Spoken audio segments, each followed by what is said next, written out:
Bonjour, exercice de bac, Polynésie, juin 2015. On va surtout travailler sur un trinôme. Dans le descriptif de la vidéo, vous trouverez un énoncé en format PDF. Bon, je vais répondre en fait question par question. Moi, je trouve qu'il faut lire l'énoncé en entier. Vous pouvez le télécharger. Évidemment, l'idéal, c'est de prendre feuille, stylo, d'essayer de répondre aux questions. La correction dans quelques instants. Donc une fonction du second degré d'après un sujet de bac S Polynésie juin 2015. Le plan complexe est muni d'un repère normé O vecteur U vecteur V. F est l'application qui a tout point M d'affixe Z. Associe le point M' d'affixe Z' défini par Z' égale Z carré plus 4Z plus 3. Alors je voudrais faire une petite remarque. En fait la fonction P elle est définie du plan dans le plan. Un point M, on a d'affixe Z, si on veut, on associe le point M' d'affixe Z'. Et donc, on pourrait associer à cette application, c'est une fonction, en fait, la fonction qui, de l'ensemble des nombres complexes dans l'ensemble des nombres complexes, à Z, associe Z', et puis on peut donner l'expression de Z', Z carré plus 4Z plus 3, qui est donc un trinôme, un polynôme du second degré, avec la variable Z qui appartient à grand C. Première question, justifier qu'il existe exactement deux points M tels que M' égale O. Donc, M' égale O, qu'est-ce que ça veut dire? Ça veut dire que Z' est égal à 0. Quand deux points sont confondus, ça signifie que leurs affixes sont égales. Et donc là, on va aller chercher l'expression Z', Z carré plus 4Z plus 3 égale 0. On obtient ainsi une équation du second degré dans C. Donc on va poser A égale 1, B égale 4, C égale 3. Les coefficients ABC sont des réels, petit a n'est pas égal à 0. On calcule le discriminant, B carré moins 4AC. Alors je vais mettre les calculs bout à bout pour avoir de la place sur cette page. B carré, donc on va obtenir 4 au carré, moins 4 fois 1 fois 3, 16 moins 12, on obtient 4, qui est le carré de 2. Donc delta est strictement positif, donc il existe deux solutions réelles, distinctes, à cette équation. Alors je vais les appeler Z1, Z2 pour l'instant. Alors Z1, on sait que c'est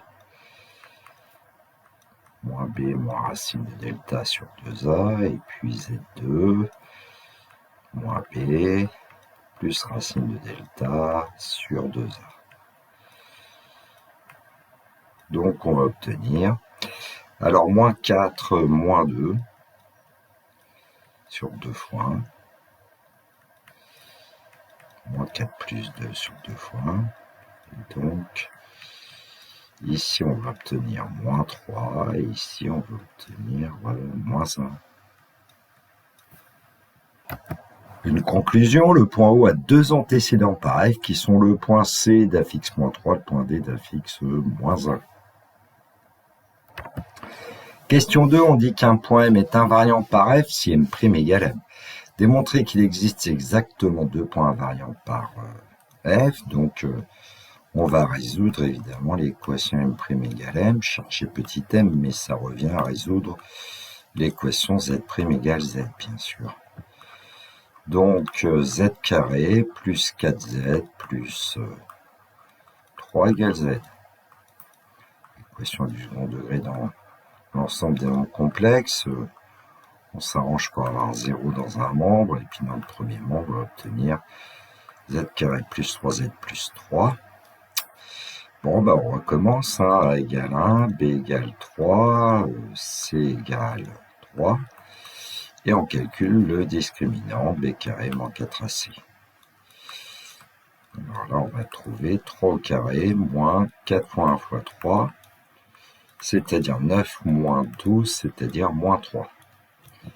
Qui d'ailleurs est le carré de I racine carré de 3. Bon, delta est strictement négatif, donc on va obtenir deux racines complexes conjuguées qui ne sont pas réelles. Donc j'appelle Z1 la première, moins B, alors moins 3, plus I, racine carrée de 3, divisé par 2 fois 1. Bon, donc ça va nous donner, sous forme algébrique, Z1 égale moins 3 demi, plus I, racine carrée de 3 sur 2. Et si j'appelle Z2, l'autre solution, c'est le conjugué de Z1, et donc on va obtenir moins 3 demi, moins I, racine carrée de 3 sur 2.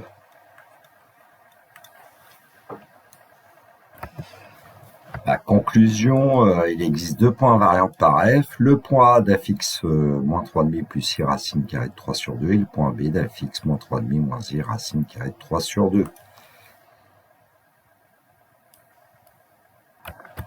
Question 3. Soit le point d'affixe petit a égale moins 3,5 plus I racine carrée de 3 sur 2 et le point B d'affixe petit b égale moins 3,5 moins I racine carrée de 3 sur 2. Démontrer que le triangle AB est équilatéral. Bon, alors voilà pourquoi j'avais nommé les points A et B tout à l'heure, parce que dans l'énoncé, quand on lit en entier, on a des indications sur la façon de noter. Bon, peu importe. Alors, on sait que petit b, par exemple, c'est le conjugué de A, hein, et donc, par module de B égale module de A bar. Mais on sait que le module de A bar, c'est aussi le module de A. Et ça nous permet de dire déjà que OB égale OA. Donc le triangle AB est déjà isocèle en haut. Bah oui, les points A et B sont symétriques par rapport à l'axe des abscisses. Et le point O appartient à l'axe des abscisses. Donc voilà, c'est logique d'avoir ce genre de choses. Alors, comme on aura à calculer aussi la distance AB, bon, on va déjà calculer OA, par exemple. Donc, OA, c'est le module de moins 3,5 plus I racine carrée de 3 sur 2.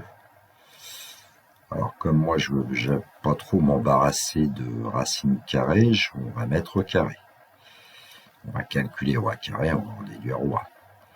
Donc on sait que c'est la partie réelle au carré plus la partie imaginaire. La partie imaginaire, attention, c'est un réel au carré. Donc 9 quarts plus 3 quarts, ce qui nous donne 12 quarts, c'est-à-dire 3. Et donc on peut dire que OA égale racine carrée de 3, et donc on a déjà aussi OB égale racine carrée de 3. Bon, bah il nous manque la distance AB. Et on sait que la distance AB, d'après le cours, c'est module de A moins B ou B moins A. Alors, je vais peut-être prendre plutôt module de A moins B pour que le résultat soit plus simple. Ça ne changerait pas grand-chose. Donc, distance AB égale, alors quand on regarde A moins B, eh bien, évidemment, les parties réelles vont partir, et puis on aura I racine carrée de 3 sur 2, moins I racine carrée de 3 sur 2, c'est-à-dire 2 fois I racine carrée de 3 sur 2, racine carrée de 3, I, je vous laisse faire le calcul, et on sait dans ce cas-là que la distance AB, bah, c'est la valeur absolue de racine carrée de 3, qui est un nombre positif, donc on obtient racine carrée de 3. Donc les trois longueurs OA, OB et AB sont égales, donc le triangle AB est équilatéral. Une conclusion, OA égale OB égale AB, donc le triangle OAB est équilatéral. Quatrièmement, on pose Z égale X plus Y, Z' égale X' plus Y, Y', où X, Y, X', Y' sont des nombres réels. Alors, question A, justifie que x' égale x carré plus 4x plus 3 moins y carré, y' égale 2y facteur de x plus 2. Bon, bah, faut revenir évidemment à ce qu'on sait sur z et z'. Z', c'est z au carré plus 4z plus 3. Et donc, on va pouvoir dire que bah, x' plus... Alors, moi, j'ai plutôt tendance à écrire y', mais bon. Pas beaucoup d'importance, x plus y au carré, plus 4 facteurs de x plus y plus 3.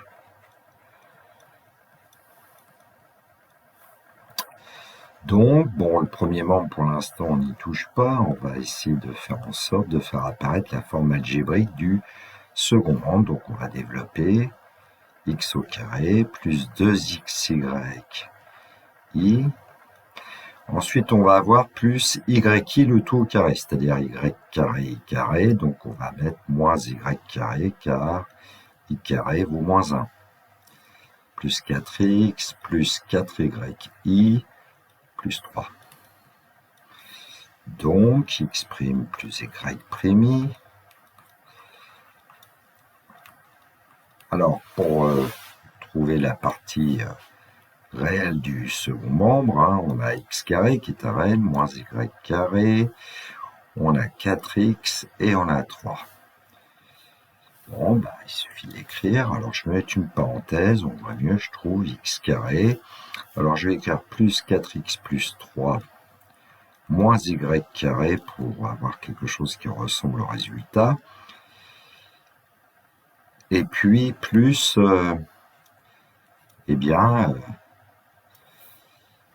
la partie imaginaire fois i, c'est-à-dire on va avoir besoin de 2xy là et 4y, donc on va pouvoir mettre des choses en facteur, je ne vais pas le faire tout de suite. 2xy à 2xy plus 4y. Bon, donc, quand on regarde 2xy plus 4y, évidemment, on peut mettre 2y en facteur. Donc là, je vais gommer. Hein. Si j'aurais peut-être plus assez de place. Donc, voilà, on va avoir 2 y facteur de x plus 2. Ce qui fait qu'on va identifier maintenant partie réelle du premier membre, partie réelle du second. Et puis, partie imaginaire du premier membre et partie imaginaire du second membre, puisque il y a une propriété de cours qui nous dit que deux complexes sont égaux si et seulement si ils ont la même partie réelle et la même partie imaginaire. Bon, bah, du coup, je pense qu'on va obtenir le résultat qui était demandé.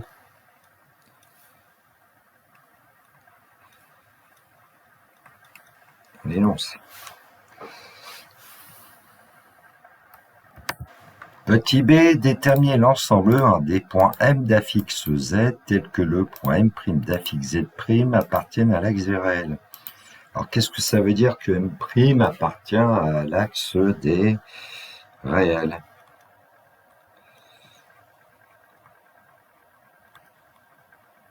L'axe des abscisses, quoi. Ah, ça veut dire que son affixe Z' est égal à un certain réel. Car comme ça, est un réel. Et donc, ça veut dire aussi que, bah, finalement, comme Z', ça s'écrit X' plus Y' sous forme algébrique, bah, ça veut dire que Y' vaut 0.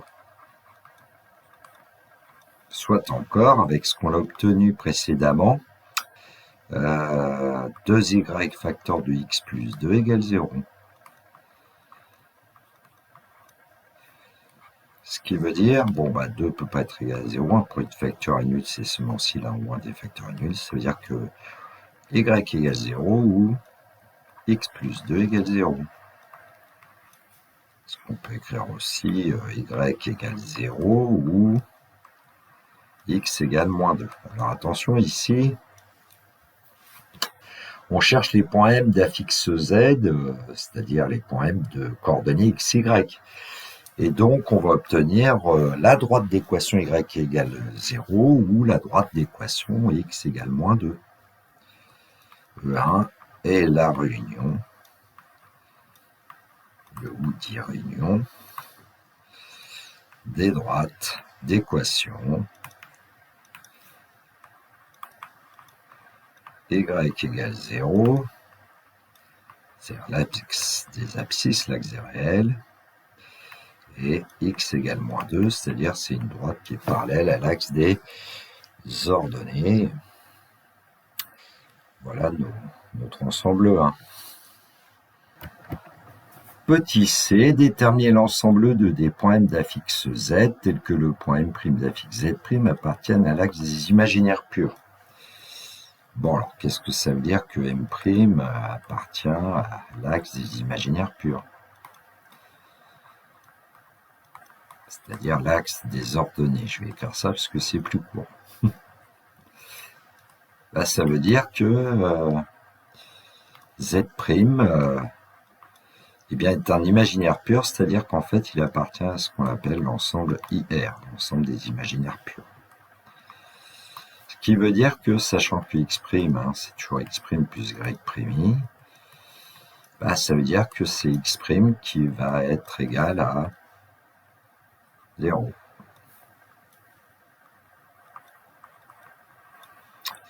Ce qui veut dire que x carré plus 4x plus 3 moins y carré égale 0. On avait obtenu x' dans la question de 4a, si mes souvenirs sont bons. Alors, qu'est-ce que c'est que cet ensemble? C'est l'ensemble des points m de coordonnées x, y qui vérifie ça. Alors, a priori, vous ne connaissez pas. Bon, on voit qu'on va pouvoir quand même peut-être isoler y au carré déjà, donc avoir y au carré en fonction de x. Ah, si on avait eu que y dans le premier membre, on aurait obtenu une parabole. Bon, bah, qu'est-ce qu'on va dire après? On pourrait s'arrêter là quasiment peut-être, mais bon, moi je préfère qu'on poursuive. Bon, y carré, il y a une contrainte, y carré est positif, donc on doit avoir x carré plus 4x plus 3 positif. Ce qui va peut-être nous induire des choses sur le nombre x. Bon, on peut quand même dire que 2, c'est l'ensemble défini par les points m de coordonnées x, y qui vérifient y carré égale x carré plus 4x plus 3. Alors, comme y carré doit être positif, eh bien, ça signifie que x carré plus 4x plus 3 doit être positif. Alors, ce polynôme du second degré, en fait, on l'a quasiment étudié dans la première question, je crois, parce que on avait z carré plus 4z plus 3. Et on avait vu que les racines, c'était moins 1, moins 3. Donc, ça veut dire que bah, finalement, on peut le factoriser. Hein, c'est x moins moins 1, facteur de x moins moins 3. Et on veut savoir quand est-ce que c'est positif. Donc, il y a deux racines à ce polynôme. Hein. Bon, un polynôme du second degré est du signe de petit a, sauf entre ses racines. Donc, ça va vouloir dire que bah, il va être positif, ce polynôme, quand x est inférieur ou égal à moins 3 ou x supérieur ou égal à moins 1.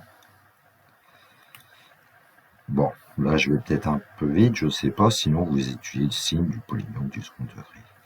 Ou alors vous faites un tableau de signes, et puis vous allez obtenir évidemment cet ensemble-là. Donc ça veut dire que x, lui, il n'a pas le choix, il doit appartenir à l'intervalle moins l'infini, moins 3, union, moins 1, plus l'infini.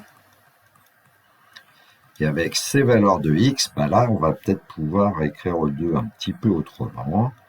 E2, bah, c'est y égale ou bien la racine carrée de x carré plus 4x plus 3, ou y égale l'opposé. Évidemment, à partir du moment où j'ai écrit cette racine, il faut que je précise avec quelle valeur j'ai le droit de travailler, c'est-à-dire avec x inférieur ou égal à moins 3 ou x supérieur ou égal à moins 1. Bon, ben finalement, E2, c'est la réunion de deux courbes représentatives de fonctions. Bon, je vais donner un nom à cette réunion d'intervalle, je l'appelle grand T, et donc on va pouvoir dire soit f Alors là, il faut éviter ici, puisque c'est déjà un sens. Soit j'ai la fonction définie sur grand T,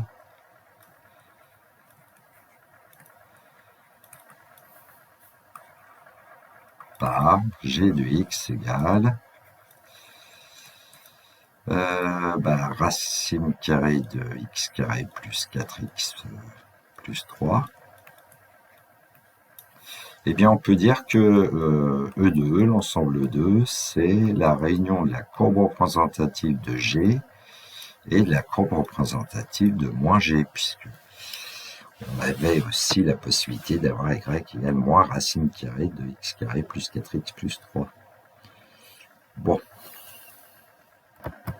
Alors, question 5, soit C le point d'affixe petit c égale moins 3 et D le point d'affixe petit d égale moins 1, représenter les points B, C, D, le triangle OAB ainsi que les ensembles 1 et E2. Que peut-on remarquer au sujet des points C et D justifiés? Alors voilà pourquoi j'avais appelé dans la première question, dans mes souvenirs, le point C d'affixe moins 3, le point D d'affixe moins 1, c'est en référence à cette question. Bon, comme quoi, c'est mieux de lire un énoncé en entier, je pense. Bon, on donnait ici un graphique. Bon, je pense que dans l'énoncé original, il n'y avait pas de graphique et peut-être pas forcément une demande de tracé. Bon, alors évidemment, il va y avoir des choses plus ou moins faciles à placer. Le point C d'affixe moins 3, le point D d'affixe moins 1, ça c'est assez facile. Après, il faut aller rechercher les points A et B et puis leurs affixes. Bon, le triangle AB, après, ça sera pas trop difficile. On sait qu'il est équilatéral. Bon, les ensembles, alors E1, ça sera assez facile. Et E2, c'est un peu plus délicat. C'est la réunion de deux courbes représentatives de fonctions. En tout cas, il suffit d'en avoir une et l'autre, elle sera symétrique par rapport à les abscisses, puisque on avait G et moins G. Mais bon, alors j'ai fait le travail sur GeoGebra. Alors voilà ce que j'ai obtenu sur GeoGebra. À la main, évidemment, on fera un travail un petit peu moins propre. Alors l'ensemble 1, c'est la réunion de deux droites. Alors il y avait à la fois l'axe des abscisses, l'équation y égale 0, et puis la droite d'équation x égale moins 2. Je dis moins 2, j'écris moins 3. Fatigue, hein. Ça les petits vieux. Et puis pour l'ensemble 2, vous devez pouvoir vous dire que la courbe qui est tracée au-dessus de l'axe abscisse, c'est la courbe de G, et en dessous, c'est la courbe de moins G. Hein. Donc ici, on a encore moins G et puis la courbe de G. Alors évidemment, on utiliserait une calculatrice, une table de valeurs, puis on essaierait de placer quelques points. Alors on se rend compte que les points C et D appartiennent à cet ensemble E2, colorié en rouge, alors que E1, je l'ai colorié en bleu. Bon, avec GeoGebra, c'est assez facile, hein, parce que avec GeoGebra, si dans la barre de saisie, vous tapez ce qu'on avait trouvé pour x', x carré plus 4x, bon, plus 3 moins y carré égale 0, il va vous tracer l'ensemble, hein, E2. Et pour l'autre aussi. Bon, le triangle OAB, il prendra moins 3,5 son abscisse, et puis racine carrée de 3 sur 2, son ordonnée. Bon, on a des moyens géométriques de le faire, mais bon, on place à peu près. Et là, vous voyez deux points P, enfin 2 points, il y a le point P, que j'ai un point P que j'ai mis sur dans l'ensemble 1, et puis son image P', P' est sur l'axe des réels. En fait, si le point P, je l'avais placé sur la droite d'équation x égale moins 2, P' serait aussi sur l'axe réel. On va le vérifier avec GeoGebra. Et un point Q, j'ai placé sur l'ensemble 2, et puis son image Q' qui appartient à l'axe des imaginaires purs. Ça, c'était pour voir un peu ce qui se passait par rapport aux questions qui étaient demandées. Donc, première cerise sur le gâteau, on va faire évoluer le point P dans l'ensemble E. Alors, ça va assez vite, ceci dit, vous devez pouvoir constater que le point P', que l'orient vert, est en train de se placer à chaque fois sur l'axe des réels. Ce qui est logique, hein, vu la question E1, c'est l'ensemble des points de coordonnées XY tels que leur image appartiennent à l'axe des réels. Bon, j'ai essayé de réduire un petit peu la vitesse du point P, mais bon, après le logiciel réagit. Le point P', voilà, on doit le voir un petit peu mieux. J'ai un petit peu augmenté la taille du point P'.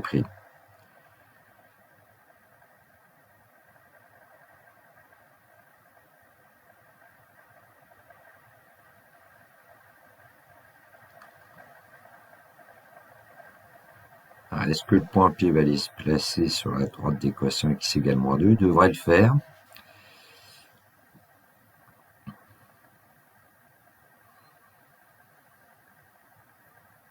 Mais bon, je sais pas quand. Bon, ça permet de vérifier quand même que... Ah voilà, ça y est. Tu vérifies une certaine question. Bon, deuxième cerise sur le gâteau, alors c'est le point Q qui est libre dans l'ensemble 2 que je vais animer. Et puis on doit pouvoir constater que son image Q' va appartenir à l'axe des ordonnées, l'axe des imaginaires purs.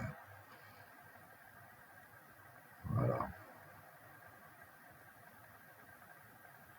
C'est beau, je trouve.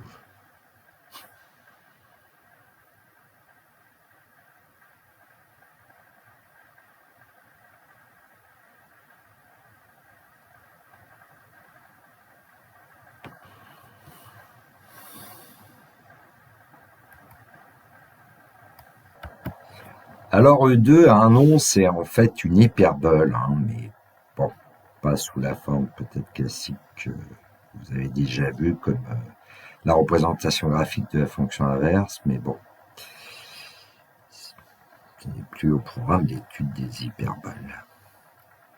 L'enseignement secondaire. Voilà, c'est la fin pour aujourd'hui. The end. Voilà, cette vidéo est terminée pour moi. Il me reste à vous souhaiter une très belle journée. Surtout, prenez bien soin de vous. Que la force soit avec tous ceux qui étudient. Au revoir.